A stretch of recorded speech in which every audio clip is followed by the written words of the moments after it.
Discovering point کے معزز دوستو، میں محمد احمد اور آپ سب دیکھنے اور سننے والوں کو السلام علیکم۔ آج ہم بات کریں گے ریڈار کے بارے میں۔ ریڈار سب سے پہلے کس نے بنایا، آخر یہ کس قوم کی ایجاد ہے، اور شتر مرغ اپنا سر زمین میں کیوں دھنستا ہے، اس کی کیا وجوہات ہیں، کیا اس کا ریڈار کے ساتھ کوئی تعلق ہے؟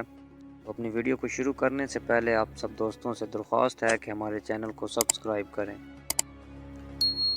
شتر مرغ وقتاً فوقتاً اپنا سر زمین میں دھنستا ہے، اس کی وجہ بڑی خاص ہے۔ اللہ رب العزت نے شتر مرغ کو دور سے آتے ہوئے انتہائی ہلکی سی آہٹ بھی سننے اور ان آہٹوں کو پرکھنے کی صلاحیت دی ہے۔ یہ آہٹ دوست کے آنے کی ہے یا دشمن کے آنے کی ہے، اسی صلاحیت کے بروئے کار آ کر اپنی جان بچاتا ہے۔ آپ شتر مرغ کو قدرتی ریڈار کہہ سکتے ہیں۔ جو جانور شتر مرغ کے ارد گرد رہتے ہیں، شتر مرغ کی اس صلاحیت کی وجہ سے وہ بھی فائدہ اٹھا کر جان بچاتے ہیں۔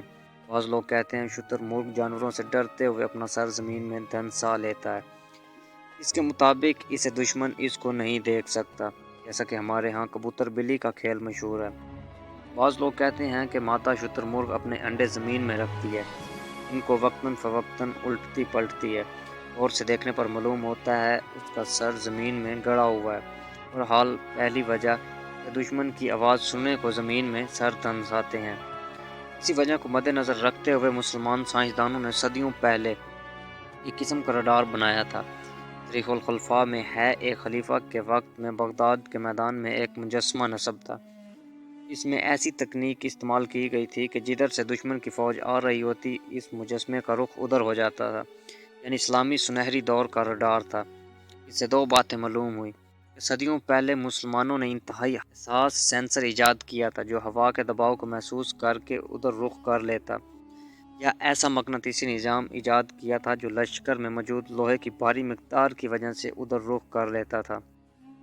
مسلمانوں کا ایجاد کردہ سینسر واقعی موجود تھا، اس پر ایک الگ ویڈیو بنائیں گے۔ ہم کہہ سکتے ہیں ریڈار کا تصور دینے والے اور سب سے پہلے ریڈار بنانے والے مسلمان سائنسدان ہیں۔ بہرحال مسلمان سائنسدانوں کے کارنامے دن کی طرح روشن تھے، جنہیں رات کی تاریکیوں میں دفنا دیا گیا۔